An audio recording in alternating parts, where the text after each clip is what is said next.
ദേവീ ശരണം അമ്മേ ശങ്കാഹീനം മദാന്ധൻ മഹിഷനെ ഹനനം ചെയ്തു ദേവാദികൾക്കാതങ്കം തീർത്തൊരു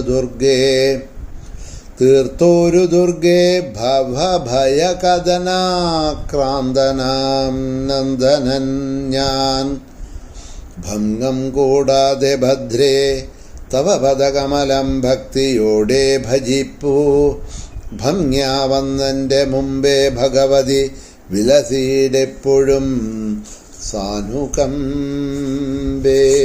ദേവീ ശരണം അമ്മേ. സുപ്രഭാതം, ശുഭദിനം. എല്ലാ സജ്ജനങ്ങൾക്കും പുലർകാല വന്ദനം. ശ്രീമദ് ദേവി ഭാഗവത നിത്യപാരായണ പരമ്പരയുടെ ഇന്നത്തെ പ്രഭാഷണ വേദിയിലേക്ക് എല്ലാ സജ്ജനങ്ങൾക്കും സുസ്വാഗതം.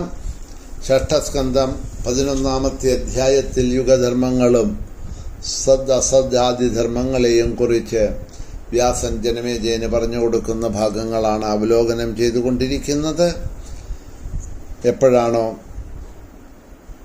നമ്മളുടെ നേടിയെടുത്ത പുണ്യങ്ങളെല്ലാം ക്ഷയിക്കുന്നത്, അപ്പോൾ വീണ്ടും മനുഷ്യന് സ്വർഗലോകത്തിൽ നിന്നും നരകലോകത്തിലേക്ക് ഭൂമിയിൽ മനുഷ്യരായിട്ട് ജനിക്കേണ്ടി വരുന്നു. ഏവം കാലസമാചാരോ നാന്യഥാഭൂത് കഥാചന തസ്മാത് കലിരസൽകർത്ത തസ്മിംസ്തു താദൃശീ പ്രജ. ഇതാണ് കാലധർമ്മം. ഒരിക്കലും ഇത് മാറുന്നതല്ല, മാറ്റാവുന്നതല്ല. അതുകൊണ്ട് ദുഷിച്ച കർമ്മങ്ങൾ ചെയ്തവനാണ് കലി. അക്കാലത്ത് പ്രജകളും അതനുസരിച്ച് ദുഷ്ടന്മാരായിരിക്കും. ദൈവനിശ്ചയമനുസരിച്ച് ചിലപ്പോൾ പ്രാണികളുടെ കർമ്മങ്ങളിൽ വ്യത്യാസമുണ്ടായി എന്ന് വരാം. കലികാലത്തും സജ്ജനങ്ങൾ ഉണ്ടായിക്കൂടാ എന്നില്ല. അവർ ദ്വാപരയുഗത്തിൽ ജന്മമെടുക്കാം. അതുപോലെ ചിലർ ത്രേതായുഗത്തിലും ചിലർ സത്യയുഗത്തിലും ജനിച്ചെന്ന് വരും. സത്യയുഗത്തിൽ ദുഷ്ടന്മാരായിരുന്നവര് കലിയുഗത്തിലും ജനിക്കാം. കർമാനുസൃതം അവർ അസുഖങ്ങൾ അനുഭവിക്കുകയും ചെയ്യുന്നു. യുഗധർമ്മമനുസരിച്ച് വീണ്ടും അത്തരം പ്രവൃത്തികൾ ചെയ്തു വരുന്നു. അപ്പോൾ ആ ജന്മാജന്മങ്ങളെക്കുറിച്ച് അവിടെ ജനമേജയന് ഉണ്ടായ സംശയത്തിനെയാണ് വ്യാസൻ തീർത്തുകൊണ്ടു പോകുന്നത്. നമ്മൾ ചെയ്യുന്നതായിട്ടുള്ള കർമ്മങ്ങൾക്ക് അനുസരിച്ച് അതാത് യുഗത്തിൽ അതാത് വാസനകൾക്കനുസരിച്ച് നമ്മൾ ജനിക്കുന്നുണ്ട്. പുണ്യകർമ്മങ്ങളാണ് നമ്മൾ ചെയ്തിട്ടുണ്ട് എന്നുണ്ടെങ്കിൽ ആ പുണ്യമെല്ലാം ക്ഷയിക്കുന്ന സമയത്ത് വീണ്ടും നമുക്ക് ഭൂമിയിൽ ജനിക്കണം. അത് സത്കർമ്മമാണ് അധികം ചെയ്തത് എന്നുണ്ടെങ്കിൽ കൃതയുഗത്തിൽ, അല്ലെങ്കിൽ ഏറ്റവും അധികം പാപകർമ്മങ്ങളാണ് അധികം ചെയ്തിട്ട് കൂട്ടിയിരിക്കുന്നത്, പാപങ്ങളാണ് അനുഭവിക്കാൻ ഇനിയുള്ളത് അധികം എന്നുണ്ടെങ്കിൽ കലിയുഗത്തിലും ജനിക്കേണ്ടതായിട്ട് വരുന്നു. അപ്പോൾ ഈ ജന്മം എടുക്കുന്നത് അവനവൻ്റെ തന്നെ പ്രാരാബ്ധങ്ങൾ അഥവാ കർമ്മഫലങ്ങളെ കൊണ്ടാണ് എന്നതിനെ അവിടെ പറഞ്ഞു. അത് കേട്ടപ്പോഴാണ് ജനമേജയൻ വീണ്ടും ചോദ്യം ചോദിക്കുന്നത്. യുഗധർമാൻ മഹാഭാഗ ബ്രൂഹി സർവാനശേഷത യസ്മിൻ വൈ യാദൃശോ ധർമ്മോ ജ്ഞാതും ഇച്ഛാമി തം തഥാ.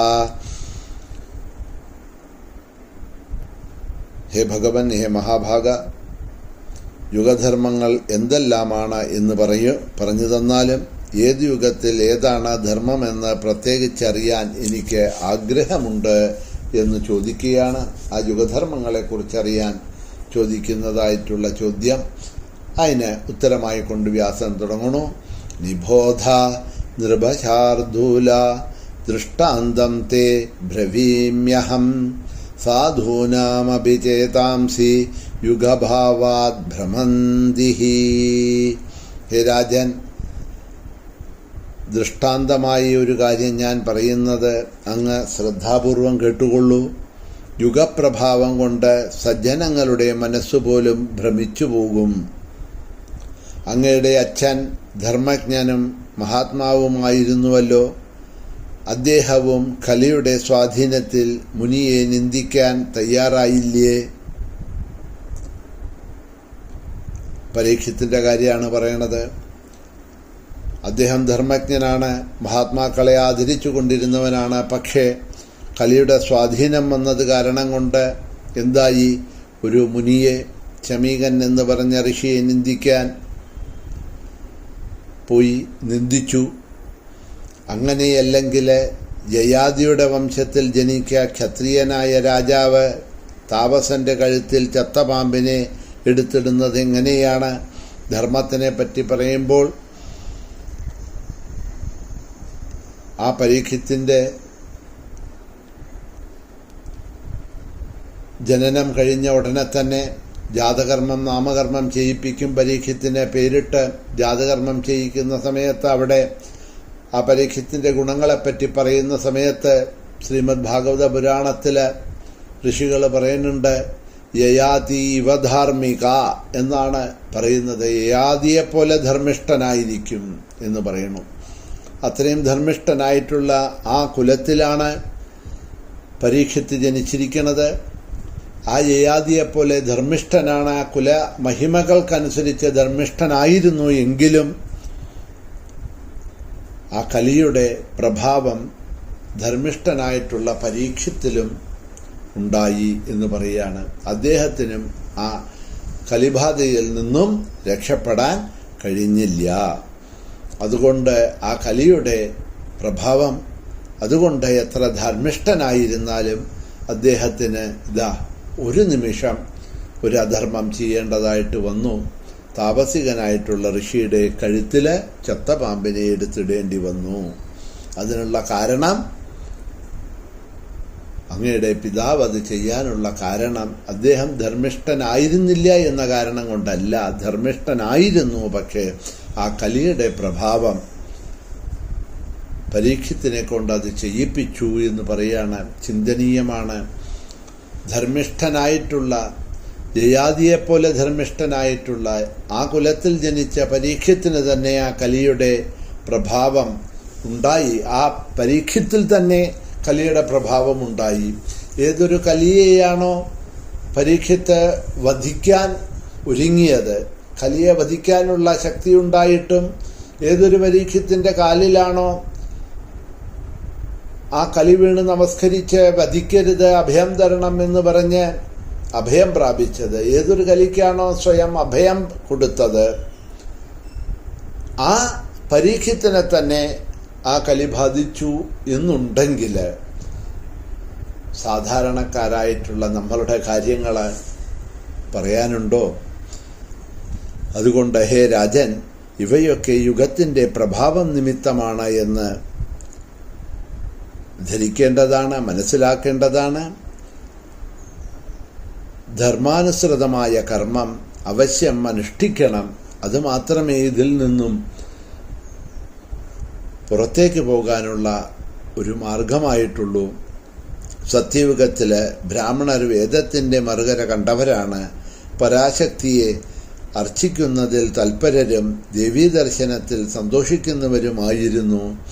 ഗായത്രി, പ്രണവം എന്നിവ ജപിക്കുന്നതിൽ ആസക്തരും, ഗായത്രിയെ ധ്യാനിക്കുന്നവരും, ഗായത്രി ജപത്തിൽ മുഴുകിയവരും, ദേവിയുടെ മായാബീജ മന്ത്രം ജപിക്കുന്നവരും, ഗ്രാമങ്ങൾ തോറും പരാശക്തിയുടെ ക്ഷേത്രങ്ങൾ ഉണ്ടാക്കുന്നതിൽ തൽപരരും, സ്വകർമ്മ നിരതരും, സത്യം, ശൗചം, ദയ എന്നിവയുള്ളവരും ആയിരുന്നു എല്ലാവരും. വേദോക്ത കർമ്മങ്ങൾ ചെയ്യുന്നതിൽ മുഴുകിയവരും തത്വചിന്ത നിപുണരുമാണ് അന്ന് ക്ഷത്രിയര്. ആദ്യം ആ ബ്രാഹ്മണരുടെ സ്വഭാവത്തിനെ അവിടെ വിവരിച്ചു പറഞ്ഞു. അതേമാതിരി തന്നെയാണ് ക്ഷത്രിയരും പ്രജാസംരക്ഷണത്തിൽ തൽപരരായിരുന്നു എന്ന് പറയുന്നു. ഇനിയും ബാക്കി വൈശ്യൻ, ശൂദ്രൻ മുതലായവരെ കുറിച്ച് പറഞ്ഞു പോകുന്നുണ്ട്. ഏതായാലും ഇന്നത്തെ സമയം കഴിഞ്ഞിരിക്കുക കാരണം കൊണ്ട് ഇവിടെ നിർത്തി. ബാക്കി ഭാഗങ്ങളെ നമുക്ക് നാളെ അവലോകനം ചെയ്തു കൊണ്ടുപോകാം. എല്ലാവർക്കും ശുഭദിനം നേർന്നുകൊണ്ട് നിർത്തുന്നു. ശ്രീ മഹാദേവ്യൈ നമഃ.